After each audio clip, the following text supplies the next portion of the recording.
Good evening class.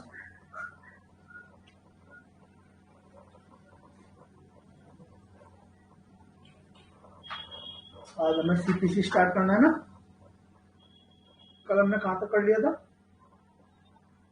कल हमने कर लिया था ऑर्डर 7 तक। ऑर्डर 8 से हम स्टार्ट कर रहे थे, है ना।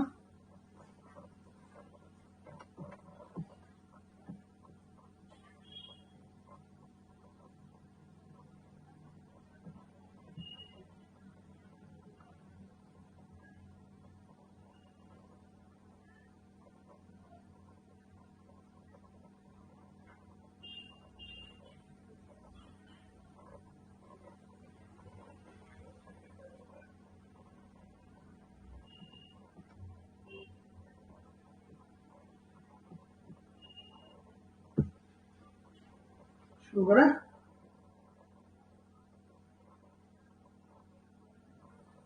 चलिए आज हम ऑर्डर 8 से स्टार्ट करेंगे। कल हमने ऑर्डर 6 में प्लीडिंग पढ़ लिया, ऑर्डर 7 में प्लेंट पढ़ लिया। ऑर्डर 8 में हम पढ़ेंगे रिटर्न स्टेटमेंट। ऑर्डर 8 में हम क्या पढ़ेंगे? रिटर्न स्टेटमेंट, है ना।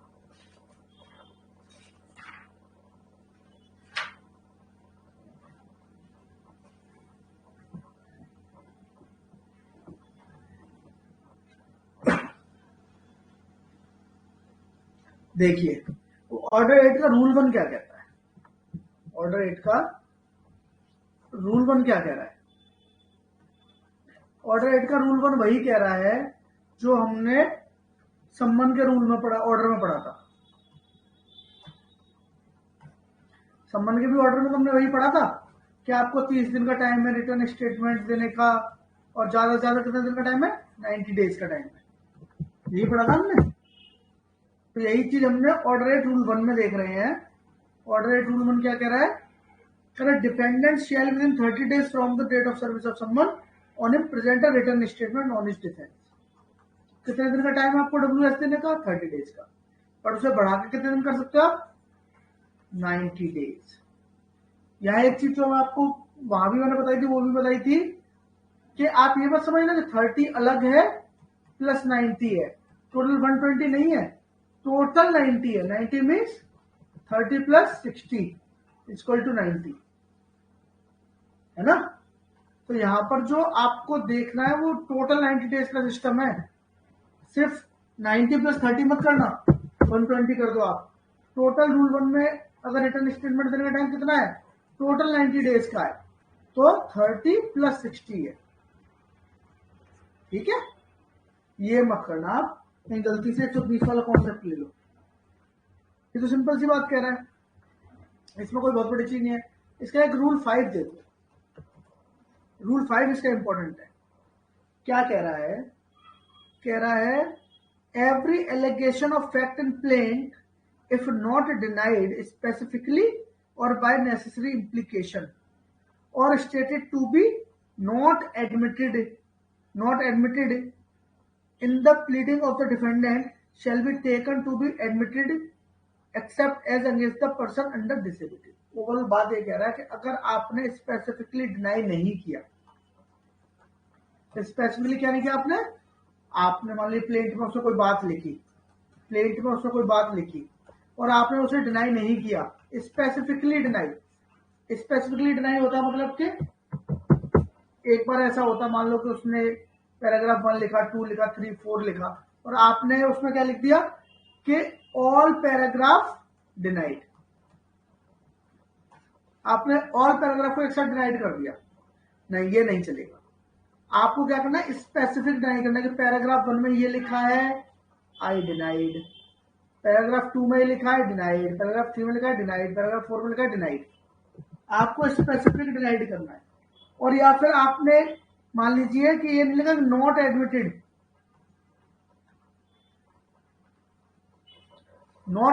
नहीं अगर लिखा तो ये माना जाएगा कि आपने क्या किया? एडमिट कर लिया। आपने क्या किया? एडमिट कर लिया। आपने तो स्पेसिफिक डिनाई नहीं किया आपने अपनी रिटर्न स्टेटमेंट में, तो प्लेंट में जो बात लिखी हुई है वो माना जाएगा आपने क्या किया? उसको एडमिट कर लिया, है ना। एडमिट तो हमें करना नहीं है, रिटर्न स्टेटमेंट दे रहे हैं। हाँ, कोई अगर मान लीजिए कि ऐसा है, कोई फैक्ट ऐसा है, ऑन रिकॉर्ड है, तो फिर आप क्या बोलते हो, उसे एडमिट कर लेते हो, चलो ठीक है, ये तो है ना, मैटर ऑफ फैक्ट है, चलो एडमिट कर लेते हैं। तो अगर आपको अगर किसी को डिनाई करना है तो आपको स्पेसिफिक वहां लिखना पड़ेगा कि this fact is specifically denied, है ना। ये चीज रूल 5 में बता रहा है। रूल 5 में क्या बोल रहा है, आपको स्पेसिफिक डिनाई करना पड़ेगा, है ना। Provided that the court may in its discretion require any facts admitted to be proved otherwise than by such admission. तो एक बात और कह रहा, क्या कह रहा कि अगर लगता है उसको कि नहीं जी, सपोज करो उसने तो एडमिट कर लिया, उसने कोई उसमें डिनाई नहीं किया, तो कोर्ट को लगा नहीं आप प्रूव करो, तो प्लेंटिफ से बोल सकता है, इसको क्या करो, प्रूव करो। ऐसे ही हमने एक चीज आपको याद है कहां पढ़ी थी, सेक्शन 58 हमने पढ़ा था, 58 हमने पढ़ा था एविडेंस एक्ट का। एविडेंस एक्ट का हमने 58 पढ़ा था, fact need not to be proved. 56, 57, 58 तीन सेक्शन हमने इसमें पढ़े थे। 56 में क्या कह रहा था कि जुडिशियल नोटिस अगर किसी का कोर्ट ले रहा तो आपको प्रूव करने की जरूरत नहीं है। 57 में था किस किस चीज का जुडिशियल नोटिस को लेगा, और 58 में क्या था कि अगर फैक्ट अगर एडमिट कर रहे हैं तो फिर आपको प्रूव करने की जरूरत नहीं है। मगर उसमें भी नीचे प्रोवाइजो दिया हुआ था कि अगर कोर्ट को लगता है कि इसको प्रूव करने की जरूरत है तो बोल सकता है प्लेंटिफ से कि आप इसे एक काम करो, आप प्रूव करो, भले ही उसे एडमिट कर लिया मगर आप प्रूव करो।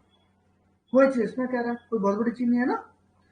तो अगर पूछ ले कि स्पेसिफिक डिनाइल कहां दिया हुआ है, अगर पूछ ले स्पेसिफिक डिनाइल कहां दिया है, तो कहां दिया है, और order 8 rule 5।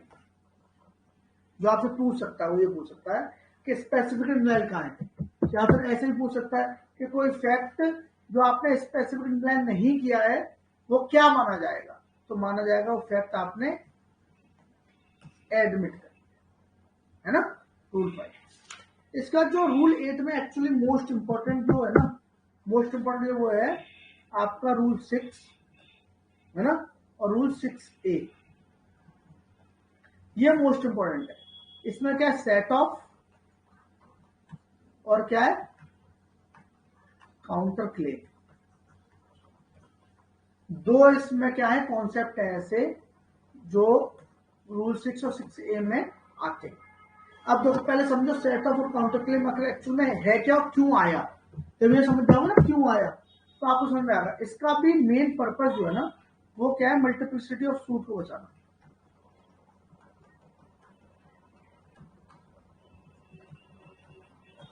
Multiplicity of suit को रोकने के लिए, भाई बहुत सारे केस न हो, उसे रोकने के लिए ही ये सेट ऑफ और काउंटर क्लेम का ऑप्शन आपके लिए क्या लेकर आए हैं, नया कॉन्सेप्ट लेकर आए।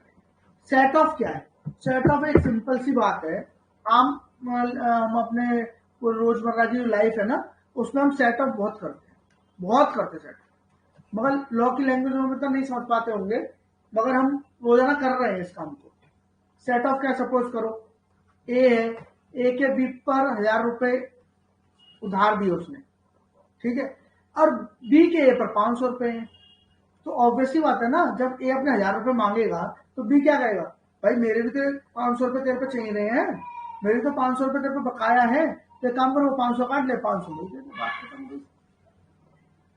ये तो रोजमर्रा की लाइफ में हम लोग कर रहे हैं ना, यही करते हैं हम लोग, भाई ठीक है तेरा मेरे पे इतना बकाया है, मेरा तेरे पे इतना बकाया है, वो माइनस कर ले, बाकी जो बचा वो दे दे, बात खत्म, है ना।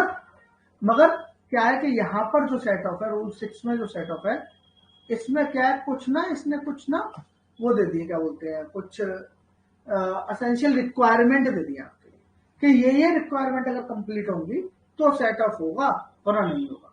और वेरी मोस्ट इंपॉर्टेंट रिक्वायरमेंट क्या है, सेम कैरेक्टर। एक्चुअली हमारे यहाँ ये नहीं होता, हम रोजमर्रा की लाइफ में जो करते हैं ना उसमें सेम कैरेक्टर नहीं होता, मगर लीगल जो सेट ऑफ है ये, इसमें क्या है, same character is most important. क्या है, same character is most important, है ना। क्या है ये?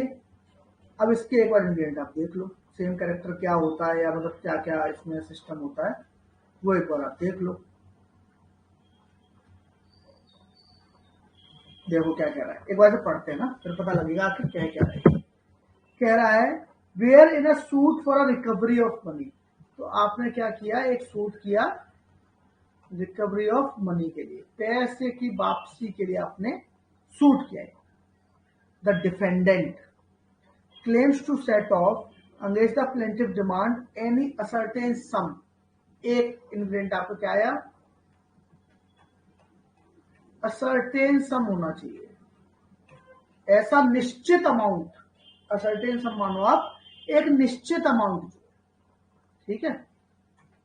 एक तो ये आ गया, आगे देखते हैं sum of money legally recoverable by him. तो एक दूसरा क्या हो गया, लीगली रिकवरेबल होना चाहिए। लीगली रिकवरेबल मतलब क्या होता है, टाइम बाढ़ नहीं होना चाहिए, लिमिटेशन बाढ़ नहीं होना चाहिए। तो आप लीगली उसे रिकवर कर सकते हो। सपोज करो मेरा किसी में पैसा मतलब बकाया है और वो इतना पुराना हो गया कि वो लीगली रिकवरेबल नहीं है, मैं लिमिटेशन बाढ़ हूं। अगर मैं डिफरेंट अगर कोई सेपरेट सूट करने जाऊंगा तो मेरा एक्सेप्ट नहीं होगा कोर्ट में, क्योंकि मेरा लिमिटेशन बार हो गया है, तो फिर मैं उसमें सेट ऑफ नहीं कर सकता हूं, है ना। ऐसे आप देखो। और एक और क्या कह रहा है, not exceeding the pecuniary limits of the judicial.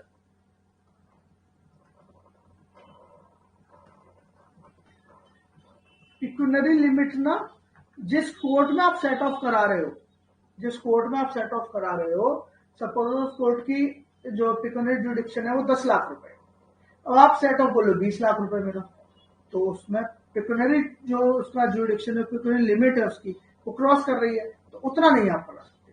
आप कितना करा सकते हो, 10 लाख है तो 10 लाख ही कराओ, है ना। एक बात ये आ गई। और क्या कह रहा है, and both parties fill the same character as they fill in the plaintiff suit. ये बहुत इंपॉर्टेंट है। क्या बोल रहा है, सेम कैरेक्टर ना, जो प्लेंटिफ के सूट में कैरेक्टर है वही डिफेंडेंट के उसमें भी कैरेक्टर होना चाहिए। कैरेक्टर इन द सेंस क्या है, मान लीजिए ए और बी है। अब ए ने क्या करा, बी को 10,000 रुपए उधार दिए, तो ये कौन है भाई साहब, ये क्रेडिटर हो गए, ये कौन हो गए, डेटर हो गए, है ना। यही तो इनका कैरेक्टर है, ये क्रेडिटर है ए, ये बी डेटर है। अब मान लीजिए बी को सेट ऑफ कराना, बी बोले कि नहीं मेरे भी 5,000 रुपए बकाया है आप ए पर, सेट ऑफ कराना चाहता हूं मैं, तो बी को एक प्रूव करना पड़ेगा कि उसने भी सेम कैरेक्टर में दिया है, मतलब कि बी ने भी उसे एज ए क्रेडिटर उधार दिए और उसमें ए डेटर था और ये क्रेडिटर था। कैरेक्टर सेम होना चाहिए, ऐसा ना हो कि बी ने पैसा दिया था एज अ मान लीजिए सपोज करो वेंडर, है ना, एज अ वेंडी। मान लीजिए ए ने कोई प्रॉपर्टी, सपोज करो मैं एक एग्जांपल लेते हैं यहाँ पर, ए है बी है, ए कह रहा है, ए ने सूट किया कि मेरे इस पर 10,000 रुपए बात, ये क्रेडिटर का कैरेक्टर में है, ये डेटर कैरेक्टर में इस वाले सूट में, ठीक है ना। बी कह रहा है कि मैंने ना एक प्रॉपर्टी ना ए को बेची थी, ठीक है, मैंने एक प्रॉपर्टी ए को बेची थी और इसमें मेरे 5,000 रुपए ए पे बाकी दे नहीं रहा, तो प्रॉपर्टी बेची तो ये कौन हो गया, ये कौन हो गया, ये कौन हो गया, ये परचेजर हो गया, ये सेलर हो गया, है ना। मतलब कि ये वेंडर हो गया, ये वेंडी हो गया, अगर देखा जाए तो कैरेक्टर तो अलग हो गया ना, तो फिर ये सेट ऑफ नहीं कर पाएगा। कैरेक्टर आपका सेम होना चाहिए, ये भी एक इंपॉर्टेंट है। हम जनरल लाइफ में ऐसा नहीं करते, कैरेक्टर को नहीं देखते, मगर लॉ में एक स्पेसिफिक रिक्वायरमेंट है ये, आपका कैरेक्टर उन दोनों सूट में सेम होना चाहिए। फिर क्या कह रहा है, the defendant may at the first hearing of the suit but not afterwards unless permitted by the court present a written statement containing the particular of the debt sought to be set off. कह रहा first hearing पे, first hearing पे मतलब वो ये कि आप WA जब लेके आओ तो डब्ल्यूए से लिख के लाओ कि भैया इस पर मेरा इतना इतना पैसा चाहिए है, इतना इतना बकाया है, और देखो ऐसा सेम कैरेक्टर में हूं मैं, लीगली रिकवरेबल है, अभी मेरा लिमिटेशन बार नहीं हुआ है। असर्टेन सम है, असर्टेन सम क्या होता है? असर्टेन सम निश्चित 5,000 है, 10,000 है, 50,000 है, ये असर्टेन सम है। अब आप बोलो कि इसने मेरे को थप्पड़ मार दिया था, मेरा हरेसमेंट हुआ है, सपोज करो, इसका मुझे कंपनसेशन चाहिए। अब कंपनसेशन अभी असर्टेन नहीं है भाई, ये तो 2,000 भी हो सकता है, 5,000 भी हो सकता है, 50,000 भी हो सकता है, ये असर्टेन नहीं, मगर असर्टेन होना चाहिए ना, अपना तो सेटअप में ये असर्टेन होना चाहिए। असर्टेन मतलब एक निश्चित अमाउंट होना चाहिए। तो 3-4 एक मोटी मोटी आप याद रखना इसका सेट ऑफ में रूल्स। एक तो ये इंपॉर्टेंट है आपके लिए कि रूल 6 में है सेट ऑफ, एक तो मोस्ट इंपॉर्टेंट ये पूछ सकता है। दूसरा इसके क्या होगा, एसेंशियल रिक्वायरमेंट पूछ सकता है। रिक्वायरमेंट बहुत सिंपल है, असर्टेन सम होना चाहिए, है ना, लीगली रिकवरेबल होना चाहिए, है ना, रिकवरी ऑफ मनी का सूट होना चाहिए, दोनों पार्टी सेम कैरेक्टर में होनी चाहिए, और फर्स्ट हियरिंग पे उसे अपना सेट ऑफ बताना है। और या फिर अनलेस परमिटेड बाय कोर्ट तो ही हो गया ना, फिर किसी भी स्टेज पर कोर्ट परमिट होता है तो एप्लीकेशन लगानी पड़ेगी। नॉर्मली आपको डब्ल्यूएस के साथ देना है अपना सेट ऑफ, है ना। अब देखो इसका क्लॉज 2 क्या कह रहा है, कह रहा है सेट ऑफ अगर आपने मान लीजिए उसमें वो करा तो फिर क्या होगा, कह रहा था written statement shall have the same effect as a plaintiff in the clause suit so as to enable the court to pronounce a final judgment in respect both of the original suit claim and of the set off। तो क्या कह रहा है कि set of में क्या होगा, जो आपने डब्ल्यूएस फाइल करी है ना, देखो उसने एक प्लेंट फाइल करी, आपने उसके एवज में डब्ल्यूएस फाइल करी, है ना, मगर जब आपने सेट ऑफ क्लेम किया तो कह रहा है कि डब्ल्यूएस में जो सेट ऑफ वाला वो है, वो ऐसे काम करेगा जैसे यही प्लेंट थी। कैसे, यही क्या थी, ये डब्ल्यू ऐसी प्लेंट थी, ऐसा माना जाएगा, ये फैक्ट है उसका, है ना। But this shall not affect the lien upon an amount decreed or of any pleader in respect of the cost payable to him under the degree. ये तो अलग चीज हो गई। ये कह रहे हैं मान लीजिए अगर ऐसा किसी वकील के आपके ऊपर फीस रह गई है, उसने कोई लियन ले लिया है, तो उसको इफेक्ट नहीं करेगा। बाकी जहां पर आपने सेट ऑफ क्लेम किया हुआ वो हिस्सा एज अ प्लेंट काम करेगा। काउंटर क्लेम में भी ये होता है। काउंटर क्लेम क्या है, आपने एक प्लेंट करी, भाई साहब ने डब्ल्यूएस दी, डब्ल्यूएस में 1 2 3 4 ये तो प्लेंट के जवाब थे, और लास्ट में यहाँ पे काउंटर क्लेम दे दिया। तो ये जो काउंटर क्लेम है ना, ये एज अ प्लेंट काम करेगी उसकी, है ना। काउंटर क्लेम में भी यही होता है। तो सेट ऑफ कहां पर है, रूल 6 में ऑर्डर के। और सेट ऑफ क्या होता है आप समझ के होगे, 2-4 रिक्वायरमेंट है, क्या है, असर्टेन सम होना चाहिए, रिकवरी ऑफ मनी का केस होना चाहिए, है ना, पिक्यूनरी जुडिक्शन उसका क्या एक्सीड ना करे। पिक्यूनरी जुडिक्शन जैसा मैंने आपको बता दिया, वो सिंपल चीज है। किसी कोर्ट की अगर पिक्यूनरी जुडिक्शन है मान लीजिए 1 लाख, आप सेट ऑफ कर रहे हो, 2 लाख, तो कैसे कर पाओगे, आप उतना ही सेट ऑफ कर सकते हो जितना कि कोर्ट की पिक्यूनरी जुडिक्शन, समझे। एक ये चीज हो गई। तो बेसिक है, कोई अलग से किसी कंडीशन से तो नहीं पूछता है, बट मान लीजिए अगर उसके इंग्रेडिएंट कहीं पूछ दे, उसके लिए आपको दिमाग में होना चाहिए क्या क्या इसके इंग्रेडिएंट है, ठीक है। इसके एक बार ना आप एक बार ये देखो, इसके एग्जाम्पल देखो, आप इसके एग्जाम सेट ऑफ के एग्जाम्पल पूछ देता कभी कभी, तो एग्जाम्पल इसके इंपॉर्टेंट है। तो उसका जैसे मान लो आप ये देखो, एफ और जी पहले देखो एक बार, कह रहा है A and B sue C for 1,000। A और बी दोनों प्लेंटिफ हैं, सी को 1,000 रुपए के लिए इन्होंने केस किया, ठीक है। C can not set off a debt due to him by A alone. अब मान लीजिए कि ए ने अकेले सी को कोई सी ने अकेले अगर ए को 1,000 रुपए दे रखे थे, तो ये सेट ऑफ नहीं कर सकता। ये एग्जाम्पल पूछा हुआ है इसलिए आपको बता रहा हूं, क्योंकि दोनों पार्टियां, बी बोलते भाई मैं तो किसी कैरेक्टर में नहीं हूं, मेरा तो कैरेक्टर अलग है ना, मेरा कैरेक्टर भाई मेरे खिलाफ कैसे सेट ऑफ कर रहे हो, और ये तो ए और बी दोनों का ज्वाइंट वो है क्लेम, ठीक है। तो ये नहीं कर सकता। एक देखो एक और क्या है, A and B, A C B and C for 1,000, A and C, sorry क्या कह रहा है, A and B, sorry A ने किया है बी और सी को, है ना, for 1,000, B can not set off a debt due to him alone by, तो वो तो ऑब्वियसली कॉमन सेंस की बात होगी, बी अकेला ना ए के खिलाफ नहीं कर सकता। अगर बी और सी दोनों का क्लेम अगर ए के खिलाफ होता तो हो जाता, और बी अकेला अगर ए के खिलाफ करना चाहे तो नहीं हो सकता। ये इंपॉर्टेंट है। अब देखो इसमें एक एच, देखो इसमें ये एच जो एग्जांपल है ना, ये देखो, बाकी मैं ऊपर के भी एक दो और बताऊंगा आपको, मगर ये सबसे आसान जो पूछे जाते हैं वाले मैं आपको बता रहा हूँ। तो कोई अगर मैनी प्लेंटिफ है, मैनी डिपेंडेंट है, तो किसी एक के खिलाफ आप नहीं कर सकते। देखो एच क्या कह रहा है, ए और the partnership firm of B and C rupees, मतलब कि बी और सी की कोई पार्टनरशिप फर्म है, इनके ए पर 1,000 रुपए, बी और सी की पार्टनरशिप फर्म थी, ए पर ये बी डाइज। अब क्या हुआ, बी मर गया, बी मर गया, है ना, लिविंग सी सर्वाइविंग, तो सी बच गया होगा, इसी बात है, ये सर्वाइव कर गया। A sue C for rate of ₹1500 due in separate character. अब क्या किया ए ने क्या किया, एक अलग से केस किया ए ने सी के ऊपर, ठीक है, कि मेरे ए के सी के ऊपर 1500 रुपए मैं मांगता हूं, ठीक है, और सी के 1,000 रुपए एज ए पार्टनरशिप हम इसके ऊपर बताया थे, तो सी यहाँ पर सेट ऑफ 1,000 रुपए अपने कर सकता है। कैरेक्टर सेम है, देखो इसमें फर्क ये आ गया कि इसमें कैरेक्टर तो चलो क्रेडिटर का है, मगर आप ये कहोगे 2 लोग हैं जी, तो फिर एक कैसे करा पा रहा है अकेला, अभी तो ऊपर हमने पढ़ा कोई एक करा नहीं पा रहा है।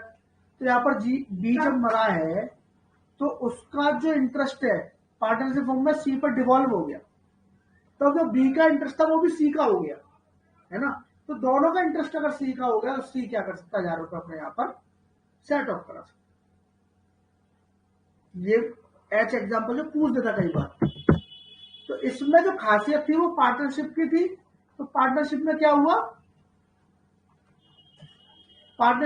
हुआ, बी का जो इंटरेस्ट था वो सी पर डिवॉल्व हो गया, बी मर गया सी पर आ गया, तो सी अब कर सकते हैं। कैरेक्टर तो सेम था ही, ये इंपॉर्टेंट है, एच करके पूछ देता है। इसके ऊपर आप एक बार इसका देखो, ए देखो, ए एग्जाम्पल ए देखो, कह रहा है कि A bequeath ₹2,000 to B and appoint C his executor as residuary legatee. तो इसने क्या करा, ए ने क्या करा, 2,000 रुपए बी को अपनी विल कर दिया, एक तरीके से आप है ना, 2,000 रुपए इसको विल कर दिया, और सी को क्या किया, ए ने ना एग्जीक्यूटर अपॉइंट कर दिया कि भाई ठीक है, आप मेरी प्रॉपर्टी को एग्जीक्यूट करके इसको 2,000 रुपए दिलवा देना, है ना, एंड रेस्यूटरी लगेटी, और बाकी 2,000 के अलावा जो भी आपका बचे वो आप रख लेना, 2,000 मेरी प्रॉपर्टी में से मेरे मरने के बाद उसको दे देना, बाकी आप रख लेना, है ना, ये बोल दिया इन्हें। अब क्या हुआ देखो, B dies and D takes out administration of B's effect. अब क्या हुआ, ये जो बी को मिलना था बी भी मर गया, और इसका इफेक्ट क्या हुआ, डी को मिल गया, ठीक है। C pays ₹1,000 as surety to D. C ने क्या करा था, एक अलग जगह पर एज ए सियोरिटी डी को 1,000 रुपए दे रखे थे, है ना।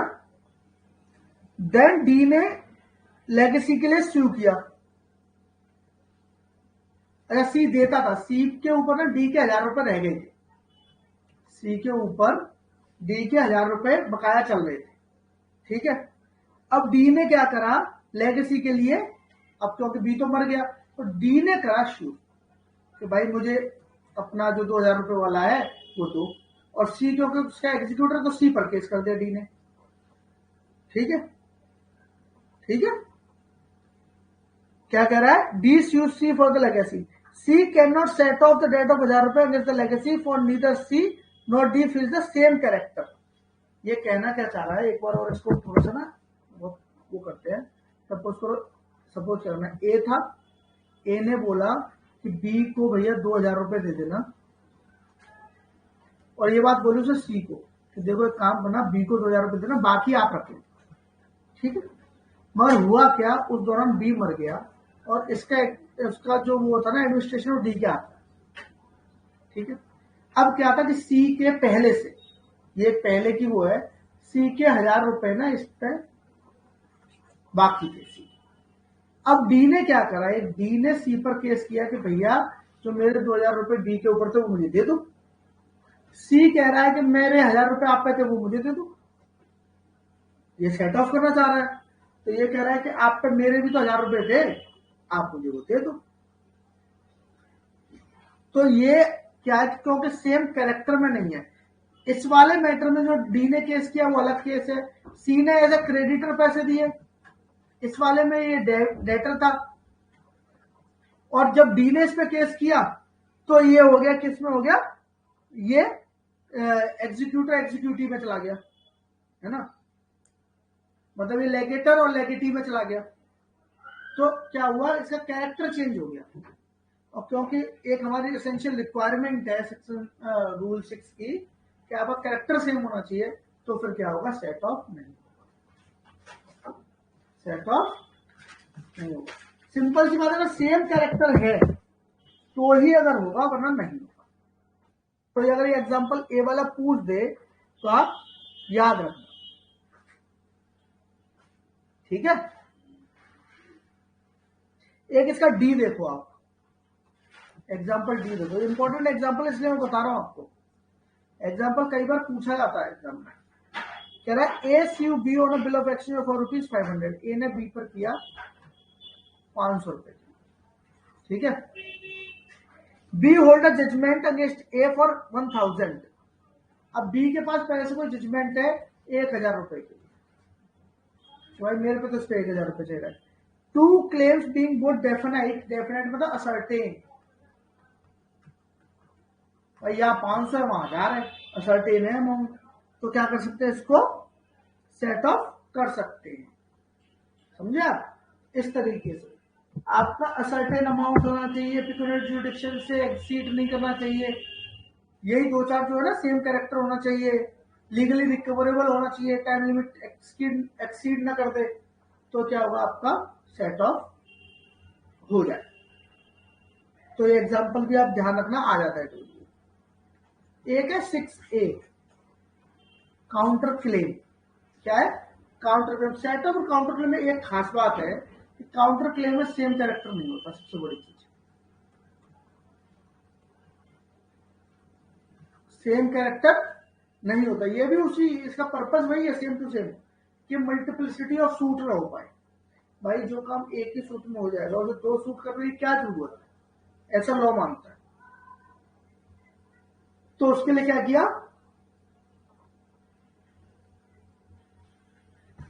अलग से प्रोविजन बना दिया, है ना। तो जैसे सेट ऑफ बना दिया, अब काउंटर क्लेम बना दिया 6 में। काउंटर क्लेम में खास बात क्या है, सेम कैरेक्टर नहीं होगा तब भी काम चल जाएगा, है ना। असर्टेन नहीं होगा तब भी चल जाएगा आपको काम। देखते हैं क्या कह रहा है, अ डिफेंडेंट इन अ सूट में in addition to his right of pleading a set off, तो सेट ऑफ तो देखो वो कर ही सकता है, इतना करेगा। उसके अलावा क्या कर सकता है, set of by way of counter claim against the claim of defendant, plaintiff के क्लेम के अगेंस्ट में काउंटर क्लेम भी कर सकता है। एनी राइट और claim in respect of a cause of action accruing to the defendant against the plaintiff either before or after the filing of the suit, but before the defendant has delivered his defense or before the time limited for delivering his defense has expired, whether such counterclaim is in nature of a claim for damage or not। तो एक चीज की आप क्या खास बता दी, वही बात, डैमेज के में हो चाहे ना हो, तो मतलब क्या है, असर्टेन हो चाहे ना हो। अब तो ये है ना, मैं डैमेज के तौर पे, कंपनसेशन के तौर पे, है ना, हरेसमेंट, चोट लग गई उसका, प्लान किसी का भी हो, मेरा डेटर क्रेडिटर उसका है, मेरा वेंडर वेंडी का है, दोनों कैरेक्टर भी हो सकता है, तब भी पैसे मांग सकता हूँ। काउंटर क्लेम का मतलब एक्चुअल में क्या होता है, देखो काउंटर क्लेम और सेट ऑफ में जो बेसिक फर्क मैं आपको समझा पाऊंगा, तो ये होता है कि सेट ऑफ जो होता है ना, वो एक ही केस में करा जाता है, सपोज करो आप, मगर काउंटर क्लेम की जो आइडेंटिटी होती है ना, वो बहुत डिफरेंट होती है। ये तो सिर्फ मल्टीप्लिसिटी को रोकने के लिए है, वरना वो तो क्लेम अपना कर भी सकता था, वो तो क्लेम अपना वैसे भी अलग करता, पर क्योंकि हम यहाँ पर मल्टीप्लिसिटी को रोक रहे हैं इसलिए काउंटर क्लेम कर रहा है। जैसे सपोज करो ए के बी पर 1,000 रुपए उसे उधार दिए थे, उसने केस किया, और बी को क्या किया कि ए ने कभी गाड़ी से मार दिया था तो ये कंपनसेशन मांग रहा है। अब देखो इसमें क्या है, कैरेक्टर अलग है ना, तो क्या करेगा तब भी ये यहाँ पे बी क्या काउंटर क्लेम कर सकता है, असर्टेन नहीं है, कैरेक्टर लगे, सब कुछ लगे, तब भी कर पा रहा है। तो भाई वो बोलेगा मुझे कंपनसेशन, और कंपनसेशन में 5,000 का बनता है, 1,000 रुपए खड़ा, 4,000 आप मुझे वापस दिला दो, कोर्ट से तो ये कहेगा, है ना। एक चीज इसमें और कह रहा है कि ईदर बिफोर और after the filing of the suit, ये कहना क्या चाह रहा है कि मान लो ए ने बी पे केस किया 10 फेब को, ठीक है, और बी का जो कॉज ऑफ एक्शन था वो इधर बिफोर आफ्टर हो सकता है, बी का कॉज ऑफ एक्शन यहां पर अराइज हुआ हो, यहां पर अराइज हुआ हो, या फिर हो सकता है कि इससे पहले यहां पर अराइज हो गया हो 8 फरवरी को, पहले भी कॉज ऑफ एक्शन अराइज हो सकता है, बाद में भी हो सकता है, कोई इशू नहीं है। बट बी के रिटर्न स्टेटमेंट देने से, अपना डिफेंस डिलीवर करने से पहले अराइज हो गया, बस इतना ही इसमें एक फायदा है ना, इतना ही फायदा है कि बी के रिटर्न स्टेटमेंट देने से पहले हो गया। तो यह कि उसके बाद में अगर कोई मान लीजिए उसका कॉज ऑफ एक्शन अराइज होता है एक के खिलाफ, किसी भी नेचर में हुआ हो, किसी भी कैरेक्टर में हुआ हो, वो काउंटर क्लेम कर सकता है ना। और देखो क्या कह रहा है, पिक्यूनरी लिमिट वाली तो बात सेम ही कह रहा प्रोवाइजो में, कह रहा पिक्यूनरी लिमिट तो सेम होनी चाहिए, कह रहा है पिक्यूनरी लिमिट सेम होनी चाहिए, ठीक है। इसे क्लॉज 2 देखो आप, क्लॉज 2 कह रहा है such counter claim share of the same effect as a cross suit, जो मैं आपको बता रहा हूं, ये बिल्कुल आप ऐसे समझो कि क्रॉस सूट किया है, दूसरा एक सूट किया है, so as to enable the court to pronounce the final judgment in the same suit both on the original claim and on the counter claim, तो दोनों पे वो क्या करेगा, अपना जजमेंट देगा। आप इसे ऐसे मानो काउंटर क्लेम को जैसे क्रॉस सूट किया, ठीक है ना। इसका थोड़ा सा काउंटर क्लेम और उसमें क्या फर्क आया, एक फर्क ये है कि इसमें आपका कैरेक्टर सेम ना हो, चल जाएगा। इसमें एक फर्क क्या है कि आपका कॉज ऑफ एक्शन कह रहा हूं मैं, इसमें क्या है आपका बाद में अगर मान लो कॉज ऑफ एक्शन हो तब भी चल जाएगा, है ना। और किसी भी राइट और क्लेम के लिए हो सकता है, तो वो किसी भी राइट और क्लेम से आप समझ गए ना। जैसे मैंने अभी आपको बताया कि उसका भाई हो सकता है कि उसके खिलाफ कोई टॉर्ट हुआ हो, उसका कंपनसेशन मांग रहा हो, और उधर वो मान लीजिए उधार का पैसा मांग रहा हो, तब भी आप काउंटर क्लेम कर सकते, ठीक है। एक इसी का देखोगे अगर आप 6D देखो, अगर कह रहा है effect of discontinuance of suit, ये इंपॉर्टेंट है, थोड़ा सा आप देख लो।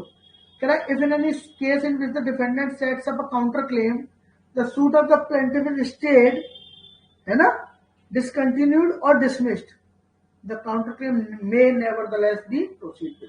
बहुत अच्छी बात कह रहा है, क्योंकि वो क्रॉस सूट है ना।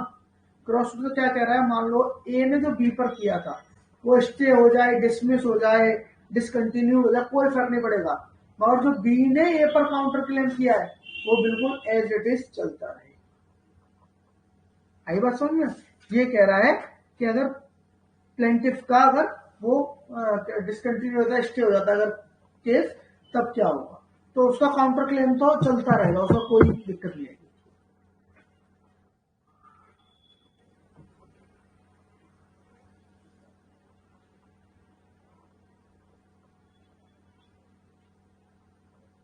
इसके बाद इसमें ऐसा कोई इंपॉर्टेंट नहीं है, जो था वो यही इंपॉर्टेंट था। ऑर्डर 9 देख लो आप। ऑर्डर 9 क्या कह रहा है, appearance of parties and consequence of non appearance, important order है। यहाँ से 2-4 क्वेश्चन, मतलब 2-4 क्वेश्चन तो नहीं कहूंगा, बहुत सारे बनते हैं उसमें से, मतलब मान लीजिए आप ऑर्डर 9 से एक क्वेश्चन तो पूछ ही देता है, एक क्वेश्चन तो आपसे पूछ ही देता है ऑर्डर 9 से। इसे ऑर्डर 9 ना पढ़ना, थोड़ा दिल से पढ़वा। और इसमें भी सबसे इंपॉर्टेंट जो आपके लिए ना, वो आपका ऑर्डर 9 रूल 13 बहुत इंपॉर्टेंट है ना, ये सबसे ज्यादा इंपॉर्टेंट है, बाकी भी इंपॉर्टेंट है, वो भी देख लेते हैं हम लोग क्या क्या है उसमें। पहला तो बहुत ही जनरल सा है, तो उसमें कुछ ज्यादा कुछ है नहीं है कि जिस दिन मान लीजिए आपने फिक्स किया है तो फिर क्या है, डिफेंडेंट वहां पर आएगा, सब आके आंसर वांसर देगा, तो बहुत सिंपल सी बात है ना, तो ऑब्वियस सी बात है कि उसे जो संबंध पहुंचा उस डेट से आना है और उसे आंसर देना अपना, ठीक है। रूल 2 से आप देखना शुरू करो। अब क्या कह रहा है, देखो क्या है, कह रहा where on the day so fixed it is found that the summon has not been served upon the defendant in consequence of the failure of the plaintiff to pay the court fee or postal charges। तो हुआ क्या कि माना गया जब के date आई, तारीख पे देखा गया कि सम्मन जो है सर्व नहीं हुए, सम्मन क्या नहीं हुए, सर्व नहीं हुए, और उसकी वजह क्या थी न सर्व होने के, कि उसने क्या किया, या तो कोर्ट फी नहीं दी थी, प्लेंटिफ फी देगा ना, है ना, और या फिर पोस्टल चार्ज नहीं देते, पीएफ जैसे हम बोलते हैं, पीएफ नहीं भरा था उसने, है ना, और failure to present copies of the plaint as required by rule 9। तो मतलब मान लीजिए उसने जितने डिफेंडेंट थे उतनी कॉपीज नहीं दी थी, रूल 9 में ये था जितने हो उतनी कॉपीज में आप दीजिए, नहीं दी थी। The court may make an order that the suit to be dismissed. तो कोर्ट क्या बोलेगा, सूट कर देगा डिसमिस। मान लीजिए आप पहली तारीख पे गए, आपने सूट फाइल किया, कोर्ट ने आपकी बात सुनी, नोटिस का ऑर्डर, ठीक है। अब बाद में अगली तारीख को पता लगा कि जो सम्मन उन्होंने नोटिस पर सम्मन का ऑर्डर कर दिया, सम्मन वहां पर सर्व नहीं हुआ डिफेंडेंट। उसने कहा भैया रीजन क्या है, जज साहब ने पूछा, तो पता लगा कि भाई साहब ने ना पोस्टल चार्जेस वगैरह नहीं दिए, या फिर 3 डिफेंडेंट थे तो 3 कॉपियां नहीं दी थी, या कोर्ट फी वगैरह नहीं दी, है ना, तो कोर्ट क्या करेगा, डिसमिस कर। आप समझ रहे हो। अब देखो इसमें एक चीज आपको अगर समझ आ रही हो, एक कॉन्सेप्चुअल चीज है, वैसे पूछता नहीं है, मैं आपको बता रहा हूँ कि आप ऑर्डर 7 रूल 11 भी पढ़ रहे थे, रिजेक्शन ऑफ प्लेंट पढ़ रहे थे, है ना, और प्लेंट के रिजेक्शन में ये भी एक ग्राउंड था कि रूल 9 का अगर आपने मान लीजिए अगर कंप्लाई नहीं किया, रूल 9 का कंप्लाई का मतलब कि जितने डिफेंडेंट थे उतनी कॉपीज वगैरह में नहीं दिया, तो क्या होगा, रिजेक्ट हो सकती है प्लेंट,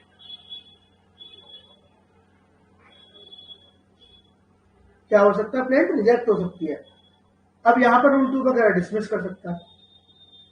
तो फिर एक बात आप समझ लो कि जज चाहे अगर गुस्से में हुआ, रिजिड हुआ,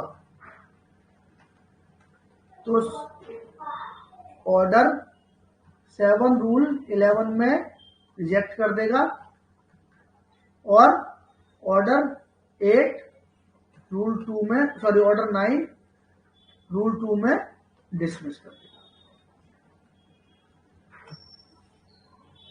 डिसमिस एक लिबरल ऑर्डर माना जाता है, ध्यान रखना, डिसमिस क्या माना जाता है, एक लिबरल ऑर्डर माना जाता है, आगे देखेंगे जब आपको पता हो जाए टू क्या बोलते हैं उसको, लिबरल ऑर्डर माना जाता है।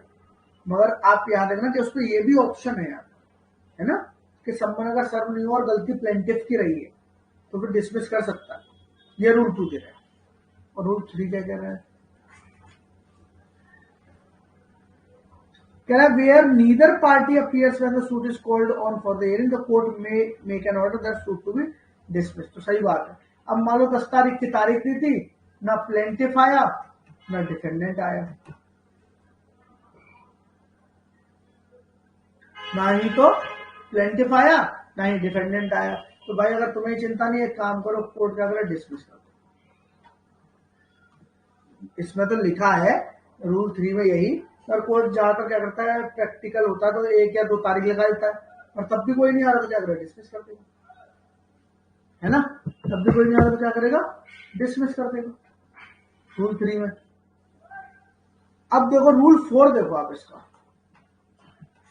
रूल 4 आपको बताया कि लिबरल ऑर्डर डिसमिस करना लिबरल ऑर्डर क्यों है। कह रहा है कि where a suit is dismissed under section rule under rule 2 और रूल 3। तो अभी हमने देखा कि प्लेंटिफ सम्मन सर्व नहीं हुआ है, गलती प्लेंटिफ की है, या फिर दोनों नहीं पहुंच रहे, डिसमिस हो गया। अगर ऐसी स्थिति बनती है तो क्या कर सकते हैं, ये रूल 4 बता रहा है। कह the plaintiff may subject to the law of limitation bring a fresh suit. क्या कर सकता है, उसका डिसमिस हुआ है, फ्रेश सूट कर सकता है ना। और he may apply for an order to set the dismissal aside, ये एक और ऑप्शन है। क्या बोला, सेट असाइड करवा लेगा उस डिसमिसल को। जो डिसमिस किया रूल 2 रूल 3 में उसे क्या करेगा, सेट असाइड करा लेगा। और सेट असाइड कराने का मतलब क्या होता है, वो सिंपल सी बात है कि सेट असाइड करा लिया, ठीक है जी मैटर दोबारा चालू कर दो, यही तो मैटर है। भाई मैटर चल रहा था, आपने डिसमिस कर दिया, मैंने सेट असाइड करा लिया, दोबारा चालू कर दो। मगर अगर मान लीजिए रिजेक्ट हो जाती, अगर आपने कॉपी नहीं दी है और रिजेक्ट हो जाती, तो क्या सेट असाइड नहीं करा पाते, वहां पर क्या फ्रेश शूट करना पड़ता आपको, सिर्फ फ्रेश शूट। फ्रेश शूट का मतलब क्या होता है, आपको कोर्ट की दोबारा देनी। इसलिए कहते हैं कि डिसमिस एक लिबरल ऑर्डर है, रिजेक्शन एक रिजिड ऑर्डर। सही बात समझ में। वहां पे आप सिर्फ फ्रेश शूट कर सकते हो रिजेक्शन में, तो फ्रेश करोगे तो आपको क्या देनी पड़ेगी, कोर्ट फीस दोबारा देनी पड़ेगी। मगर यहां पर अगर डिसमिस किया है उसने रूल 2 रूल 3 में, तो आप फ्रेश शूट तो कर ही सकते हो, और अगर चाहो तो सेट साइड की एप्लीकेशन अगर सेट साइड भी करवा सकते हो। और सेट साइड कर लिया तो मतलब क्या, वहीं से रिज्यूम हो जाएगा। रिज्यूम हो जाएगा तो आपको क्या नहीं देनी पड़ेगी, कोर्ट फी नहीं देनी पड़ेगी। ये तो नहीं पूछेगा, पर अगर पूछ सकता दोनों पार्टी नहीं आई तो क्या कर देगा कि डिसमिस कर देगा, कहा दिया रूल 3 में, है ना, ऐसे तो पूछ ही सकता है ना। तो इसलिए थोड़ा सा इसको देख लेना। इसके बाद एक इंपॉर्टेंट जो इसका है रूल 6, इसका क्या रूल 6, रूल 6 आपको बताता है एक्स पार्टे, जिसके बारे में काफी बात करते हैं। X Partey x Partey x Partey x Partey अगर है क्या, एक्स पार्टे का मतलब ये होता है कि in the absence of another party, मान लीजिए एक प्लेंटिफ होता है, डिफेंडेंट होता है, एक पार्टी नहीं आ रही, तो उसके एब्सेंस में जब कोर्ट डिसाइड करता है मैटर को, तो बोलते हैं एक्स पार्टी, है ना, पार्टी के एब्सेंस में करता है। तो रूल 6 कह रहा है कि हम एक्स पार्टी कब कर सकते, 3 इसमें वो दे रहा है। तो क्या कह रहा है रूल 6 में, देखो आप कह रहा है where the plaintiff appears and the defendant does not appear when the suit is called on for the hearing। तो मान लीजिए प्लेंटिफ आ गया है और डिफेंडेंट एब्सेंट है। डिफेंडेंट क्या है, एब्सेंट है ना। ए क्या कह रहा है, अब 3 स्थिति बनेंगी ना, डिफेंडेंट किस किस वजह से नहीं आया। पहला कह रहा है if it is prove that the someone was duly served, ये हो जाए हाँ जी डिफेंडेंट के पास समवन पहुंच गए थे। The court may make an order that the suit be heard ex parte, ये आपका आ गया ex parte। ड्यूली सर्व हो गया तो क्या कर देंगे, ex parte कर देंगे। भाई ड्यूली सर्व हो गया तो तब भी नहीं आ रहा ना कोर्ट में, तो हम क्या करेंगे, ex parte। दूसरा कह रहा है if it is not proved that the someone was duly served, the court shall direct a second summon to issue a summon। और वैसे बात पता लग जाए ड्यूली सर्व नहीं हुआ, या दोबारा आप सम्मन कर दो और दोबारा लेकर जाओ। और तीसरा कह रहा है if it is proved that the someone was served on the defendant, पर उसे सफिशिएंट टाइम नहीं मिला उस अपीयर होने का, तो सफिशिएंट क्या करेंगे, आप उसे टाइम वगैरह दे दोगे, है ना, हियरिंग को पोस्टपोन कर दोगे, क्या कर दोगे, टाइम दे दो। अगर पहुंच गया, अगर सर्व हो गया तो क्या करेंगे, एक्स पार्टी कर देंगे। अगर सर्व नहीं हुआ तो क्या करेंगे, दोबारा सम्मन कराएंगे। और अगर हो गया था सर मगर टाइम उसे पूरा नहीं मिला, तो क्या करेंगे, तो थोड़ा टाइम और देंगे, मोर टाइम। यही तो करेंगे, यही तो 3 चीजें बनती हैं। तो एक्स पार्ट अगर पूछ ले तो कहां है, रूल 6 के ए में, है ना, ये एक्स पार्ट है, ये मोर। ठीक है जी। अब देखो क्या कह रहा है इसका रूल 7, अगर आप देखोगे, अब मान लीजिए रूल 6 में उसने एक्स पार्टी का ऑर्डर कर दिया, ठीक है, अगली तारीख से अब हम इसे एक्स पार्टी सुनेंगे इस मैटर। अब वो बंदा नहीं आ पाए, डिफेंडेंट कोई वजह हो सकती है नहीं आ पाए, तो रूल 7 में उसे रेमेडी देती है। अगर भैया एक्स पार्टी तुम्हारे खिलाफ ऑर्डर हो रहा है तो क्या करना है, कह रहा where the court has adjourn the hearing of the suit ex parte, है ना, and the defendant at or before such hearing appears and assign good cause for his previous non-appearance।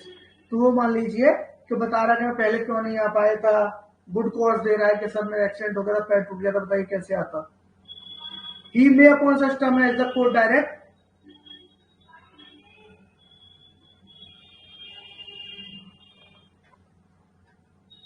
Upon such term as the court direct as to cost otherwise be heard in answer to the suit as if he had appeared on the day fixed for it. तो वैसी बात अगर वो sufficient reason दे दे,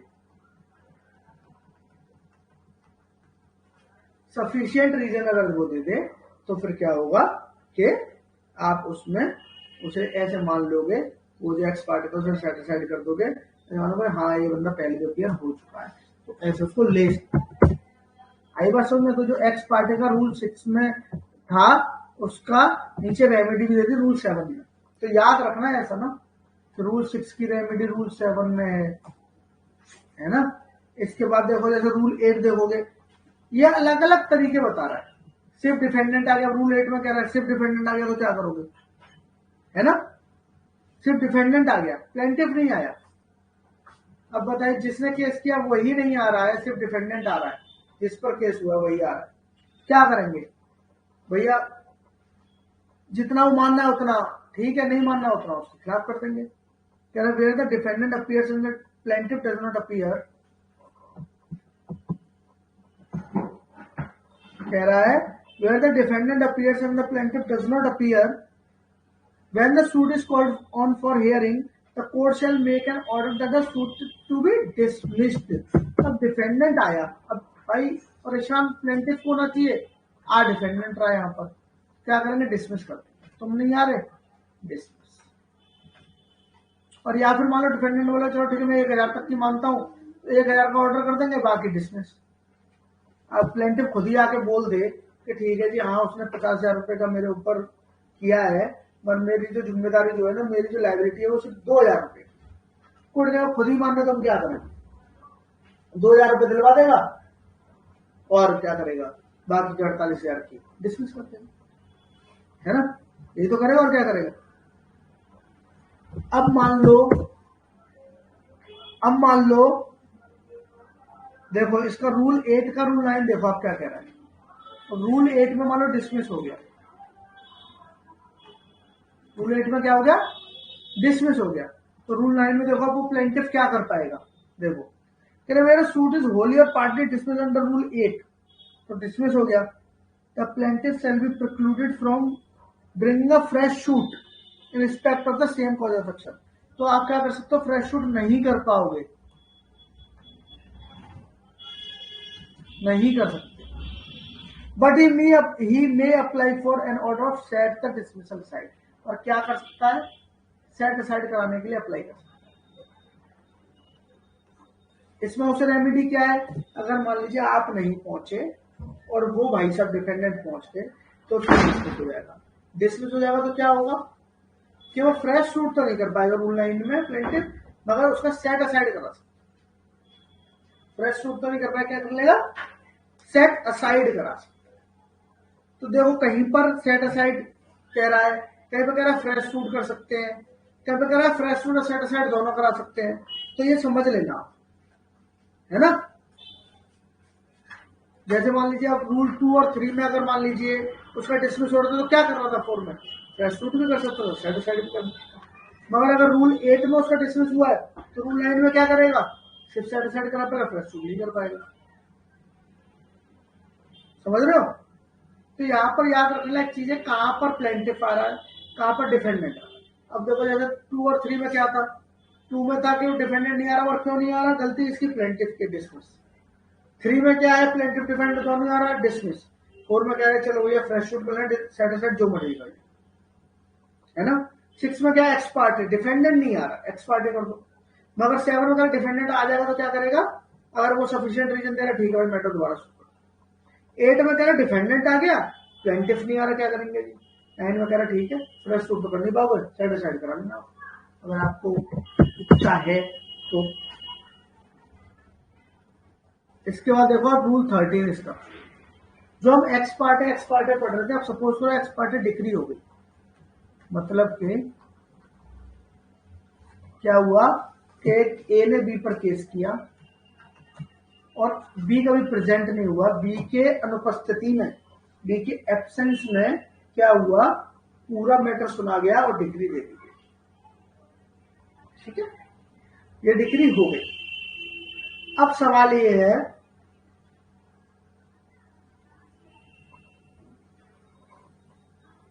अब सवाल ये है कि 9-13 जो बोलते हैं हम लोग, मतलब एक आम भाषा चलता है 9-13 बोलते हैं, मतलब ऑर्डर 9 रूल 13, 9-13 की एप्लीकेशन लगाइए, 9-13 की एप्लीकेशन लगाइए, चलता है कोर्ट में।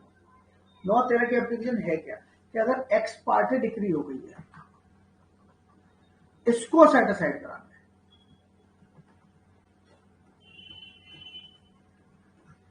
एक्स पार्टी अभी सिर्फ एक तारीख थी, एक्स पार्टी रूल 6 में हम पढ़ रहे थे, उसको रूल 7 में वो कर रहा था कि सफिशिएंट कॉल देता कि मैं पर्टिकुलर डेट पर नहीं आ पाया, हियरिंग पर नहीं आ पाया, तो आप इसको सेट असाइड कर दो।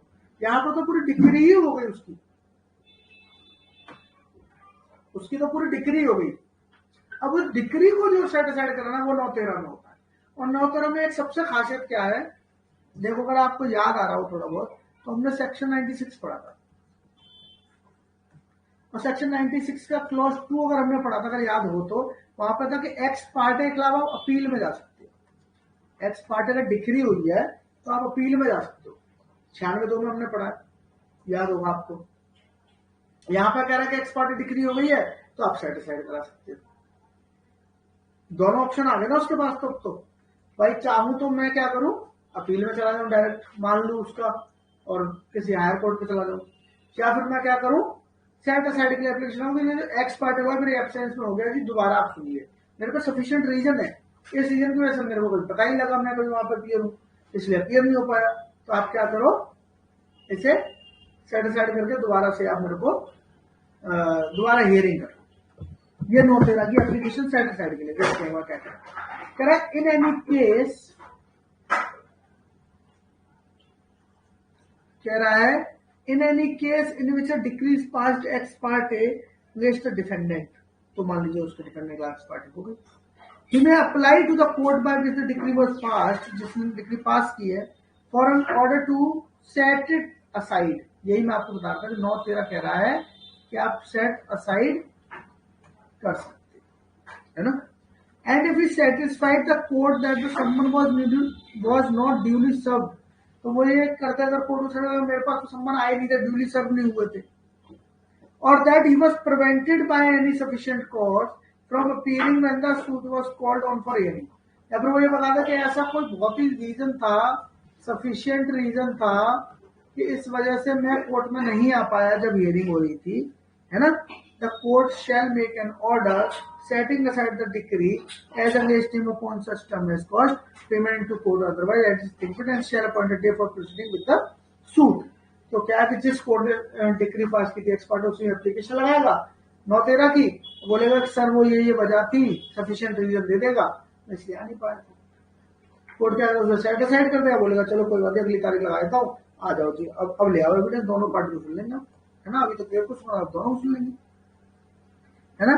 क्या कह रहा है नीचे प्रोवाइडर, देखो उसका क्या कह रहा है, कह रहा provided that where the decrees of such a nature that it can not be set aside as against the defendant only, it may be set aside as against all or any of the other defendant. कह रहा suppose करो कि ए ने case किया था B C D पे, है ना। अब मान लीजिए कि सी और डी तो अपीयर हो रहे थे, सी और डी तो अपीयर हो रहे थे, बी कभी अपीयर नहीं, इसके खिलाफ एक्स पार्टी हो गई, भाई जो अपीयर हो रहे कोर्ट उन्हें तो सुना, सी और डी को तो सुना, और बी कभी नहीं आया, बी के खिलाफ एक्स पार्टी, बी चला गया एप्लीकेशन लगाने, बी कह रहा सर प्लीज ये वजह थी, इस वजह से मैं आ नहीं पाया, मेरे पास एक सफिशिएंट रीजन, भाई कोर्ट ने सुना, कोर्ट ने मगर एक बात रियलाइज की कि मैं खाली बी के खिलाफ इसको ना, इसको डिक्री को सेट असाइड नहीं कर सकता, अगर मैं करूंगा तो तीनों के खिलाफ करूंगा, नहीं तो किसी के खिलाफ नहीं कर पाऊंगा, तो फिर क्या करेगा, तीनों के खिलाफ कर देगा, या कोई बात नहीं, एक काम करो फिर से आ जाओ तीनों, फिर ले आओ अपने सबूत, तीनों को फिर सुनूंगा, है ना, ऐसा वो कर सकते, ठीक है। और अगर मान उसे लग रहा है कि हाँ ठीक है बी के खिलाफ अलग कर दे रहा हूं, तो बी के खिलाफ अलग कर दो, कुछ नहीं होता, समझाई बात, ये है तेरा।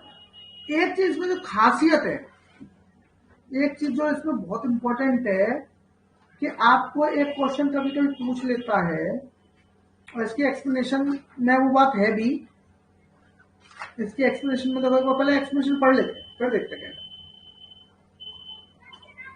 कह रहा है where there has been an appeal against a decree passed ex parte under this rule। तो मान लीजिए कि एक एक्स पार्टी डिक्री हुई और उसके खिलाफ भाई साहब 96(2) में ना अपील में चले,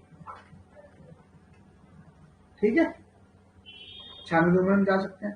तो एक्स पार्टी डिक्री उसके खिलाफ 96(2) में क्या हुआ, अपील में चले गए, ठीक है।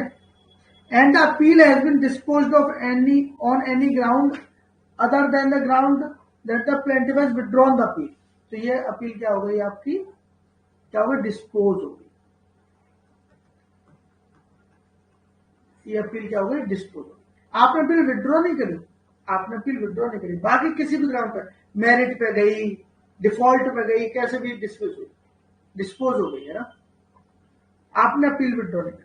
No application shall lie under this rule for setting side ex parte. कह रहा अब इसमें ना 9(13) की एप्लीकेशन नहीं लगा पाओगे। क्या नहीं कर पाओगे, अब इसमें आप 9(13) की एप्लीकेशन नहीं लगा पाओगे। आई बात समझ में नहीं आई। कह रहा है कि अगर आप अपील में चलेंगे, ऑप्शन आपके पास दोनों थे, आप चाहो तो अपील कर लो और आप चाहो तो ये वाला ना, यही वाला पॉइंट आपको दोबारा बताऊं, लास्ट वन अपील है ना, मैं बताता हूँ क्या है। एक चीज मैंने आपको बताई है, आपने 96(2) पढ़ा है और वहां कह रहा है कि एक्स पार्टी के खिलाफ आप अपील में जा सकते है ना।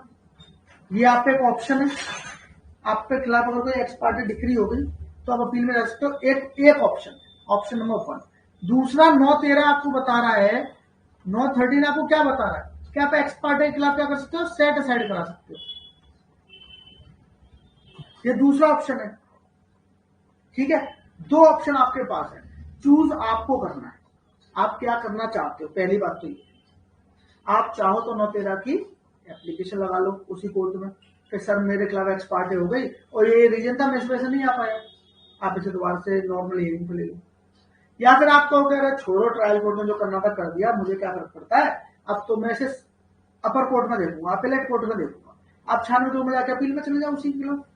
भाई डिक्री है ना, वो भी तो डिक्री है, तो डिक्री के खिलाफ अपील होती है, आप अपील में चले जाओगे। 96(2) में आपका पावर भी है, ठीक है।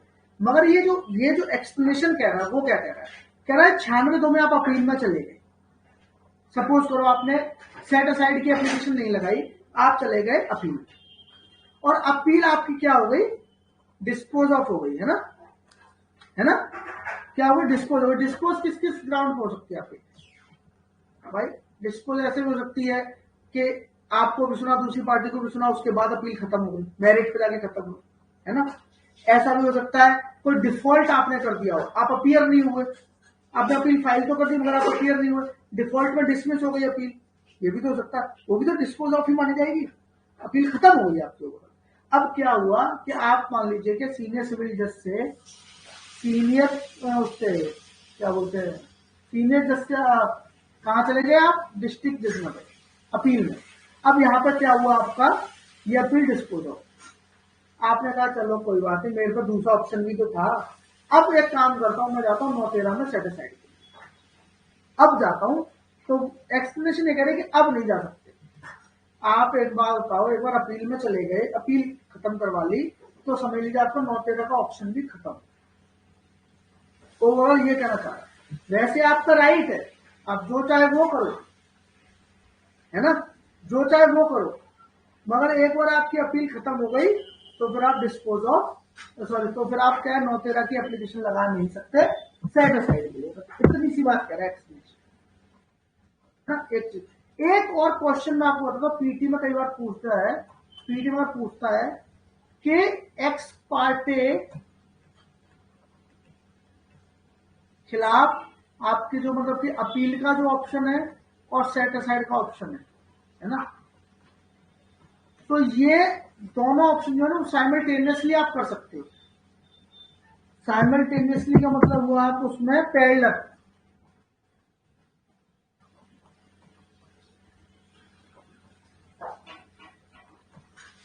आप मतलब कि आप चाहो तो 96(2) में अपील में चले जाओ और 9(13) की एप्लीकेशन लगाओ। भाई कोई बार तो है नहीं ना कि आप ये कर सकते हो, ये कर सकते हो, ऐसा भी कोई कॉन्सेप्ट है यहाँ पे पढ़ा नहीं, मैंने भी अभी तक नहीं पढ़ा पाया इसमें। तो कभी कभी पूछ सकता है कि क्या एक्स पार्टी के खिलाफ आप अपील और 913 की सेटिस्फाइड की एप्लीकेशन साइमल्टेनियसली लगा सकते हो? तो आपका आंसर होगा यस, लगा सकते हो।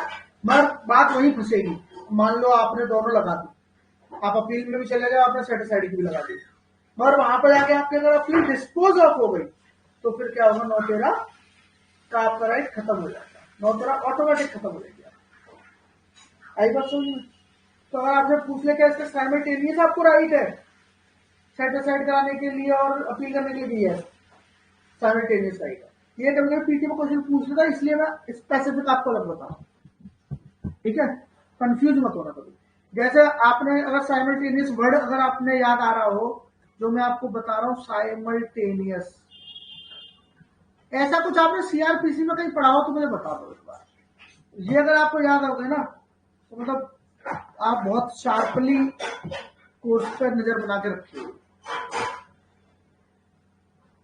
ये वर्ड आपने पढ़ाया सीआरपीसी में, बहुत अच्छे से पढ़ा, बहुत इंपॉर्टेंट सेक्शन है, मैंने आपको पढ़ाया है, 4 बार बताया है इसके बारे में। बताओ जरा इसमें क्या है, ऑप्शन दे दो प्लीज। अरे ऑप्शन, अच्छा चलो मैं ऑप्शन दूंगा नहीं, मैं ऑप्शन लिखूंगा, है ना? तो ऑप्शन देने में ना थोड़ा सा ना क्या होता है, आवाज से भी लोग थोड़ा सा ना वो कर लेते हैं, अच्छा इसको जोड़ दिया, इसको जोड़ नहीं दिया, है ना?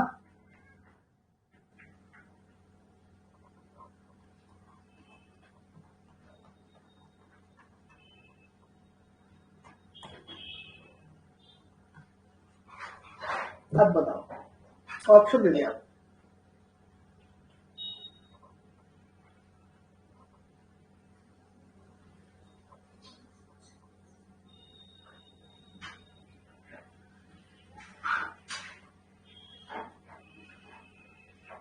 देखा, गलत कर दिया ना? चलो 389 अब आपने लिख दिया ना इसमें ऑप्शन, पहली बात तो आपको ऑप्शन गलत है, 389 is not the right answer. और आप मुझे बताओ चलो 389 में आपने क्या पढ़ा है, इतना ही बता दो।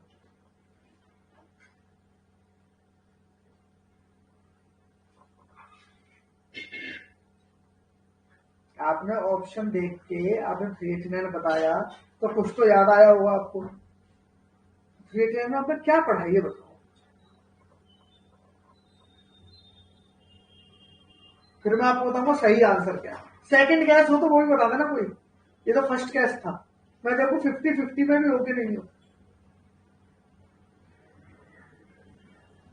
सस्पेंशन पढ़ा है, तो सस्पेंशन अगर आपने 389 में पढ़ा है तो उसमें कहा साइमल्टेनियसली कहां पर था?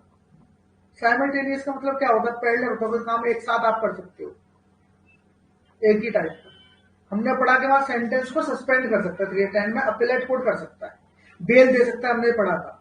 हमने ये भी पढ़ा था कि 3 साल से कम की अगर सजा वाला है तो ट्रायल कोर्ट भी बेल पे छोड़ सकता है उसको, है ना?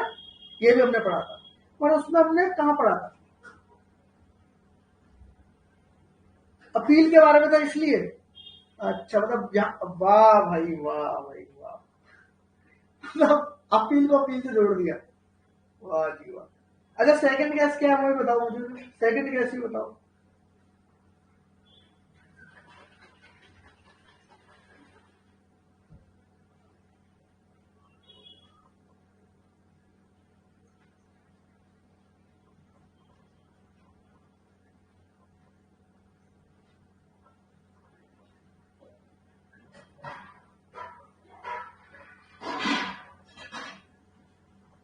ये भी गलत है। 97 में क्या पढ़ा था, 97 में क्या पढ़ा था, 97 में मैंने आपको बताया था कि हीबियस कॉर्पस,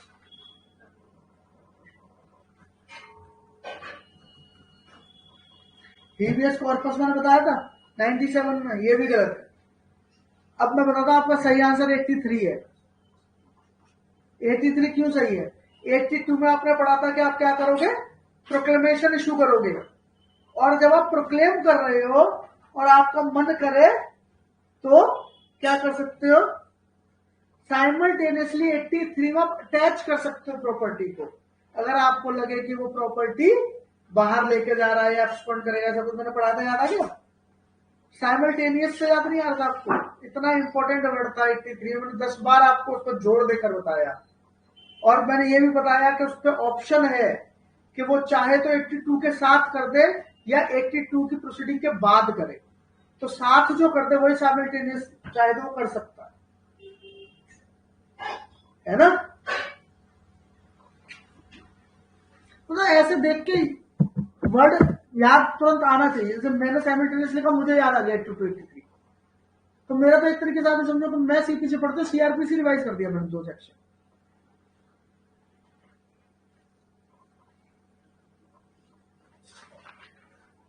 चलो कोई बात नहीं। अब चलते हैं ऑर्डर 10 की तरफ, ठीक है। कह रहा है examination of parties bye the court. मैंने इसमें आपको पढ़ा दिया है रूल 1A 1B 1C, तो मैंने आपको पढ़ा दिया था 89 के साथ ही। सेक्शन 89 पढ़ाया था मैंने आपको। एडीआर, ऑल्टरनेटिव डिस्प्यूट रिजोल्यूशन, मैंने पढ़ाया था ना एडीआर 89। उसके 1A 1B 1C पढ़ाते हैं, कोर्ट आपको भेजेगा, आप वहां पहुंचोगे, वहां अगर फेल हो जाता तो वापस आ जाओगे। ये इसमें 1A 1B 1C बहुत इंपॉर्टेंट है। बाकी इसका आप क्या देख लो एक बार, ये देखो ये क्या कह रहा है एग्जामिनेशन में। एक रूल 1 क्या कह रहा है, सॉरी रूल 1 क्या कह रहा है at the first hearing of the suit the court shall ascertain from each party or his pleader whether he admit or deny such allegation. कभी कभी ये पूछ देता है, क्या पूछेगा आपसे। एक तो देखो एक चीज बहुत इंपॉर्टेंट है, पूछता है कि एग्जामिनेशन ऑफ पार्टीज कहाँ है। तो आपको याद होना चाहिए रूल 10 में, सॉरी ऑर्डर 10 में। एक तो ये ऑर्डर, देखो मैं ऑर्डर बार बार बोल रहा हूँ, कम से कम 30 ऐसे ऑर्डर हैं जिनके आपको फिंगर टिप पर पता हो जाए किस ऑर्डर में क्या है। तो 10 तक तो समझो, एक तो 3 5 10 तक तो लगातार ऐसे है, और इवन ये मानो 15 तक है, इवन ये मानो कि 15 तक है, ठीक है। तो ऑर्डर 10 में क्या है, ऑर्डर 10 में क्या है, एग्जामिनेशन ऑफ द पार्टीज। तो रूल 1 में क्या कह रहा है कि कोर्ट क्या करेगा, ये देखेगा कौन से फैक्ट एडमिट करे गए हैं, कौन से फैक्ट डिनाई करे गए हैं, है ना। एग्जामिनेशन में यही तो होता है ना, असर्टेन करेगा कि हाँ जी बताओ ये प्लेंट आई है, ये क्या बोलते हैं रिटर्न स्टेटमेंट आया, इसमें क्या मान लो क्या नहीं मान लो। जो नहीं मानने, जो मान लिए उन्हें तो साइड कर देगा, भाई आपने कहा दूसरे ने मान लिया, बात ही करते हो, इस पर कोर्ट का कोई काम ही नहीं है। दिक्कत तो कोर्ट का इंटरफेरेंस वहां होता है जहां एक कह रहा है दूसरा मान लेगा, है कि नहीं। तो पहला क्या हो गया कि आपको एडमिशन और डिनाइल आपको कहां देखना है, रूल 1 में देखना है एग्जामिनेशन ऑफ पार्टी। रूल 1 में इसको साइड कर दो। और उसके बाद रूल 2 क्या कह रहा है, रूल 2 कह रहा है कि at the first hearing of the suit the court shall with a view to elucidating matters in controversy in the suit examine orally such of the parties to the suit appear in person or present in court as it deemed fit। तो overall क्या कह रहा है कि जब मान लीजिए वो आएंगे फर्स्ट हियरिंग पर हम लोग, तो मामले को ठीक से समझने के लिए आखिर इसके मामले में कॉन्ट्रोवर्सी क्या है, इशू क्या है, उसको ठीक से एकदम डिटेल, है ना, एलोबरेटली समझने के लिए क्या करेंगे, उसको ओरली एग्जामिन करेगा। और डी क्या कह रहा है, may orally examine any person able to answer any material question related to. तो ऑब्वियसली बात है, और कोई और पर्सन है, एजेंट है, रिप्रेजेंटेटिव है, फलाना है, ढिमकाना है। बट ओवरऑल मतलब क्या है कि जिसको ये समझना है कि आखिर इन दोनों के बीच में मुद्दा क्या है। रूल 2 में क्या समझना है, मुद्दा क्या है। रूल 1 में क्या समझ रहे थे कि कौन एडमिट कर रहा है और कौन डिनाई कर रहा है, कितना डिनाई होगा कितना एडमिट होगा। जो डिनाई हो एडमिट होगा उसे साइड कर दो, जो एडमिट है उसको समझने के लिए, जो डिनाइल है उसको समझने के लिए उसी में से कंट्रोवर्सी निकलेगी। भाई फलाने सिंह कह रहे हैं कि ये सेब है, वो कह रहा नहीं ये तो आम है, ये तो कंट्रोवर्सी है। एक ने कहा आम है, दूसरे ने कहा आम है, टेंशन ही नहीं है कोई। तो आई बात समझ में, तो कोई टेंशन नहीं है ना। तो रूल 2 में एग्जामिनेशन है, इतना पूछता नहीं है, जो पूछता 1A से ज्यादा पूछता है, 1A से या 1C से, यहां से पूछता है। या पूछ लेगा ऑर्डर का नाम, पूछ लेगा एग्जामिनेशन ऑफ पार्टीज कहां पर है। और इसमें क्या है, और इसमें आपके लिए इंपॉर्टेंट नहीं है, इसमें कुछ ज्यादा नहीं है। इसके बाद देखो रूल 11, सॉरी ऑर्डर 11 देखो, डिस्कवरी एंड इंस्पेक्शन।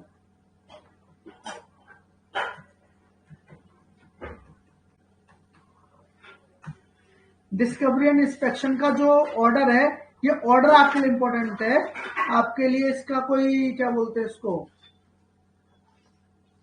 रूल कोई ज्यादा इंपॉर्टेंट नहीं है।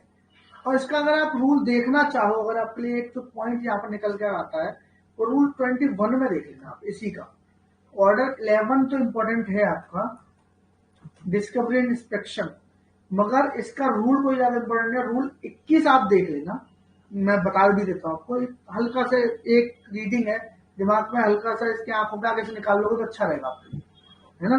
तो रूल 21 क्या कह रहा है, कह रहा है where any party fails to comply with any order to answer interrogatories. अब इंटेरोगेटरीज क्या होती है, मैं आपको क्या ही समझाऊं, मतलब बहुत छोटी सी एक लाइन में समझाऊं। इंटेरोगेटरीज वो होती है जो हमारी दूसरी पार्टी एक क्वेश्चन वगैरह देती है। जैसे मतलब कोर्ट को कोई सवाल जवाब करने हैं और दूसरी पार्टी ने कुछ क्वेश्चन लिख के देती है कि सर आप ये भी पूछ लेना, वो इंटेरोगेटरीज होती है, ठीक है। तो ऐसा कोई इंटेरोगेटरीज को कंप्लाई नहीं किया, डिस्कवरी का इंस्पेक्शन और डॉक्यूमेंट का दिया, तो आपने कंप्लाई नहीं किया उस ऑर्डर का। आपने क्या कह रहा है, he shall if a plaintiff be liable to be suit dismissed for want of prosecution. तो अगर आपने कंप्लाई नहीं किया, अगर आप प्लेंटिफ थे तो डिसमिस हो जाएगा, है ना। आप डिफेंडेंट थे to have his defence it struck out. तो जो हम एड्रेस वाले में पढ़ रहे थे, जो हम एड्रेस वाले में पढ़ रहे थे कि एड्रेस अगर सही नहीं दिया है तो क्या होगा, अगर आप वो तो आपका स्टे हो जाएगा, डिफेंडेंट हो तो आपका स्ट्रक आउट हो जाएगा। वो यहाँ पर है, आपसे कोई डिस्कवरी इंस्पेक्शन के लिए कोई ऑर्डर दिया गया और आप उसे कंप्लाई नहीं कर रहे हो, क्या होगा, तो ये होगा अगर आपके इनके पर डिसमिस हो जाएगा, डिफेंडेंट तो आपका डिफेंस स्ट्रक आउट हो जाएगा। ऑर्डर 11 रूल 21, ठीक है ना। ये एक बार कभी ऐसे कहीं एक बार पूछा गया, इसलिए बात बोला, इसमें ज्यादा इंपॉर्टेंट क्वेश्चन है। ऑर्डर 12 एडमिशन, ऑर्डर 12 क्या है, एडमिशन, इंपॉर्टेंट नहीं है आपके लिए। एक इसका रूल 6 जरूर देख लेना, जजमेंट ऑन एडमिशन, सिर्फ इतना ही काफी है आपके,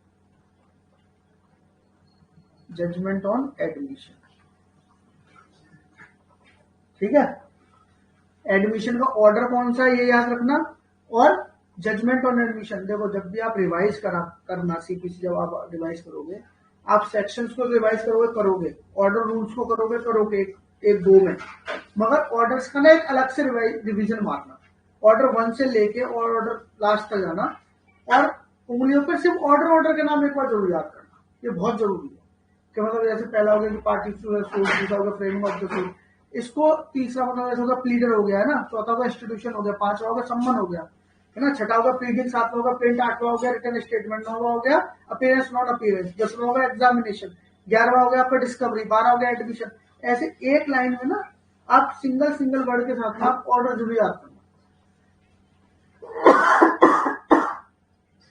सॉरी, तो ये जरूर आप एक बार याद कर लेना।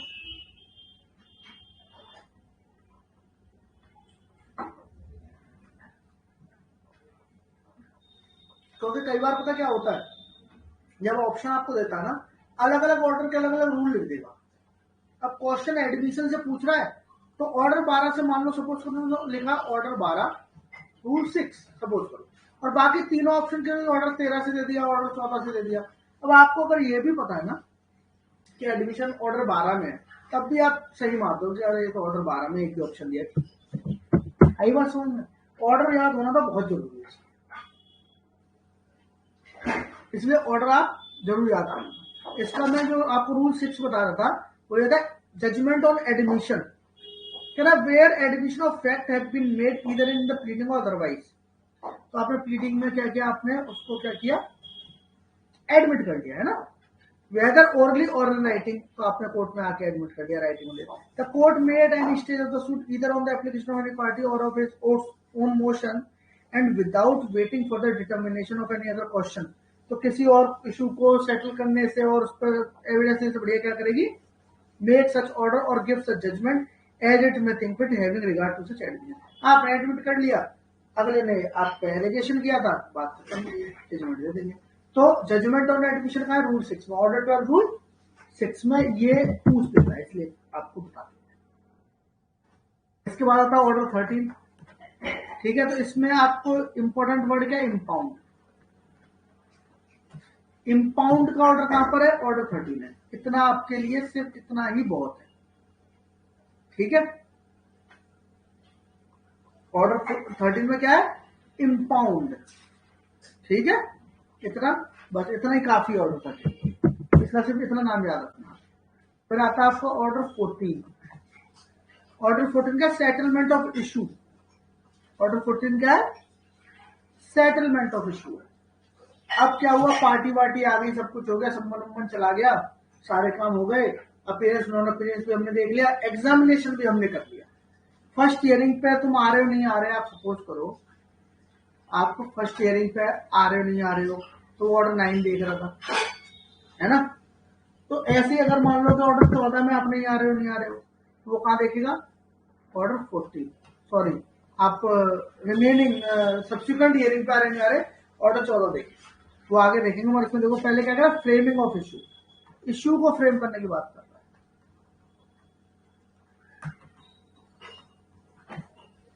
क्या कह रहा है कि issues arise when a material proposition of fact or law is affirmed by one party and denied by the other. पूछ लेता है आपसे ये रूल 1, ऐसे ही पूछता है। एक क्वेश्चन बनता है फ्रेमिंग ऑफ इशू कहाँ है? ऑर्डर 14 में। रूल 1 से आपसे बोलेगा कि एक पार्टी क्या करती है? क्या करती है? अफर्म करती है। अफर्म मतलब अलेज्ड, एक कह रही है, दूसरा क्या कर रहा है? उसको डिनाइड कर रहा है। तो क्या बनेगा यहां से निकल कर आएगा एक इशू। मैंने कहा ये आम है, दूसरे ने कहा है ये सेब है, तो क्या बन गया? एक इशू बन गया। इशू ये बन गया कि ये जो फल है वो आम है या सेब है, ये एक इशू बन गया। यही कोर्ट को डिसाइड करना है ना। तो ये पूछ देता है कभी कभी, ठीक है। एक इसमें देखो नीचे दे, इश्यूज आर ऑफ 2 काइंड, तो कभी कभी ये भी पूछा हुआ है, इशू कितने प्रकार के होते हैं? 2 प्रकार के, issue of fact, issue of law, ठीक है। कोई इशू, कोई इशू, ठीक है।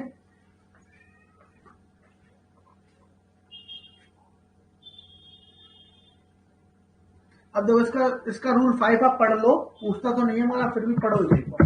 कह रहा है at the first hearing of the suit the court shall after reading the plaint and the written statements if any and after examination the rule 2 of order 10 and after hearing the parties of their pleader, सबको सुनने के बाद ascertain upon what material proposition of fact or law the parties are at variance.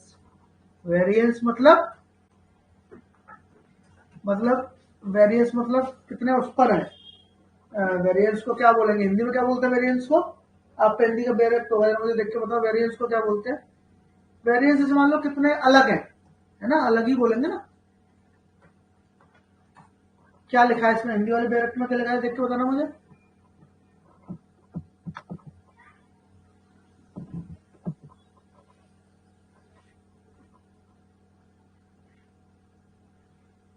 देख के बता देना क्या लिखा है।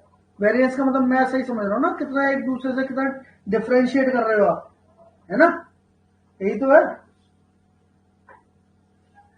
तो क्या कह रहा है? And shall thereupon proceed to frame and record the issue on which the right decision of the case appears to be depend. तो क्या करेगा? देख लेगा भाई दोनों में क्या लिखा है। मतभेद, मतभेद, हाँ वही मतभेद मतलब समझ ना आप, अलग है दोनों एक दूसरे, कितना एक दूसरे से अपोज कर रहे हो, तो जो अपोज कर रहे हो उसको एज अ इशू फ्रेम कर देगा। बोलेगा ठीक है, आप बोल रहे हो और आप से बोल रहे हो, ये इशू है, इसी को हमें देखना है ना। तो इशू 2 तरीके के हैं, issue of fact, issue of law. और क्या है? एक अफर्म करता है, एक डिनाई करता है, वही इशू है। दोनों अगर मान लो कि एक ने अफर्म किया तो दूसरे ने एक्सेप्ट कर लिया, कोई इशू नहीं बनेगा, कोई इशू ही नहीं है फिर तो, ठीक है। सेकंड इसका not so important,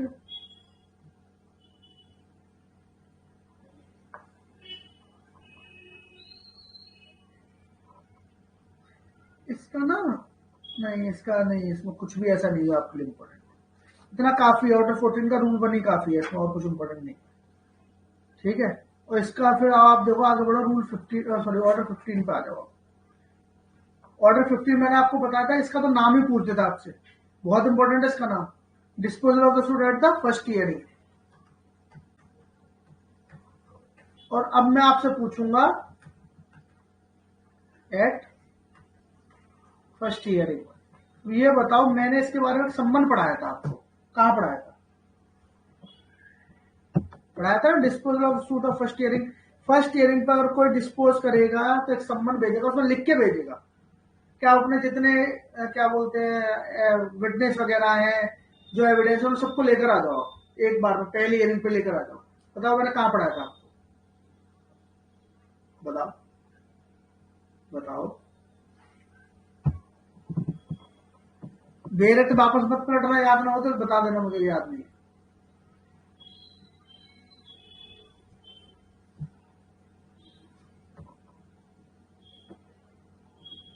option, option से बहुत परेशान हूं ऑप्शन से बहुत परेशान हूं। चलो देख लेते हैं। ऑर्डर में एक बार लिख दे रहा हूं, ऑर्डर 5 है, उसका रूल अलग अलग लिख रहा हूं।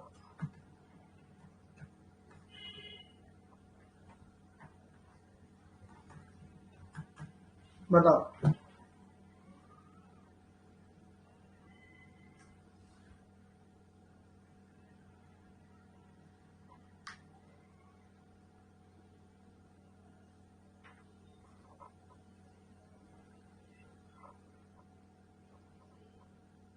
गलत हो गया ना? ये सब साइकोलॉजी है।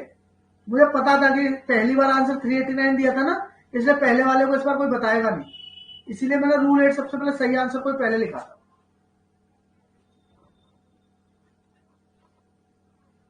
रूल 8 था।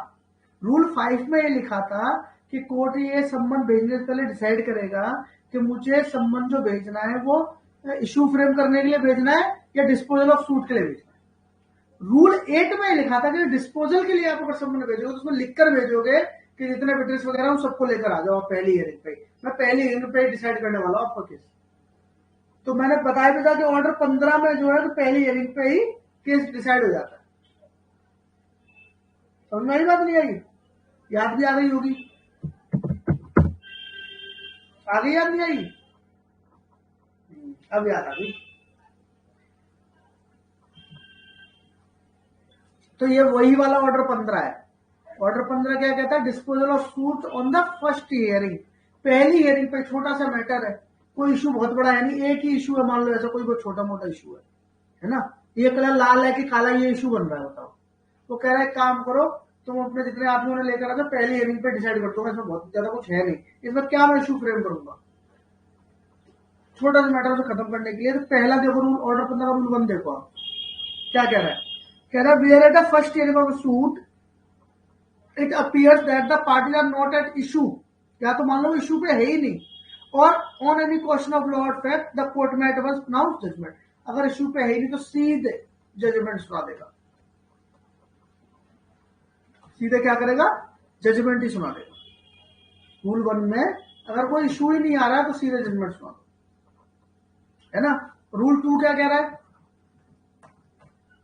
रूल 2 कह रहा है where there are more defendant than one and any one of the defendant is not at issue with the plaintiff on any question of law or fact, the court may at once pronounce judgment for or against the defendant and the suit shall proceed only against the other defendant। तो obvious सी बात है, उसे लग रहा है कि ए ने case किया है बी सी डी पे और बी के खिलाफ तो कुछ इशू ही नहीं है, इशू तो सिर्फ सी और डी पे है। तो क्या करेगा? बी को बोलेगा चल तू जा, मैं सी और डी के खिलाफ पूरा मैटर आगे चला। ठीक है, तो ये सब फर्स्ट हियरिंग पे ही खेल खत्म कर रहा है ना। ठीक है, कर रहा है, पहली पे ही खत्म कर रहा है। तो रूल 1 इसका इंपॉर्टेंट है, एक्चुअली इसका नाम तो एक्चुअली ऑर्डर का नाम बहुत इंपॉर्टेंट है, पूछ देता है, कई बार पूछा कि disposal of the suit of the first hearing कहां पर दिया हो। ठीक है, तो ये ध्यान रखना। ऑर्डर 16 मैंने आपको पढ़ाई दिया था ऑर्डर 5 के साथ। ऑर्डर 17, 16 और 16A के 16A भी देख लेना।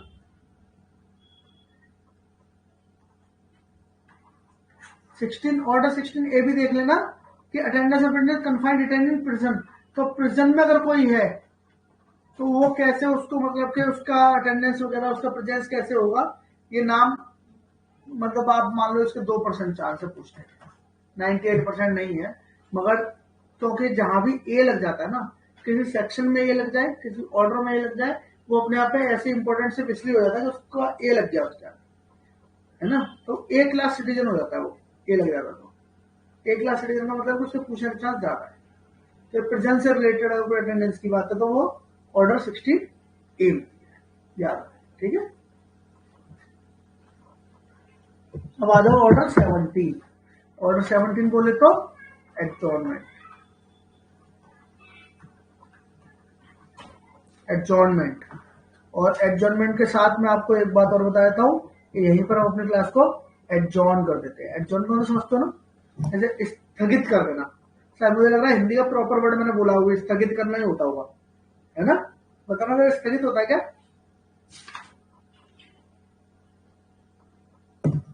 है ना, देखा। तो बस यही है, इसे हम यहीं पर स्थगित करते हैं इस क्लास को। और अभी टाइम क्या हो रहा है, टाइम हो रहा है 7:54। हम आते हैं 9 बजे, 9 बजे, 9:10 पर आते हैं, है ना। खाना वाना खा के आप लोग भी खाना वाना खा लो, मैं भी खा लेता हूँ।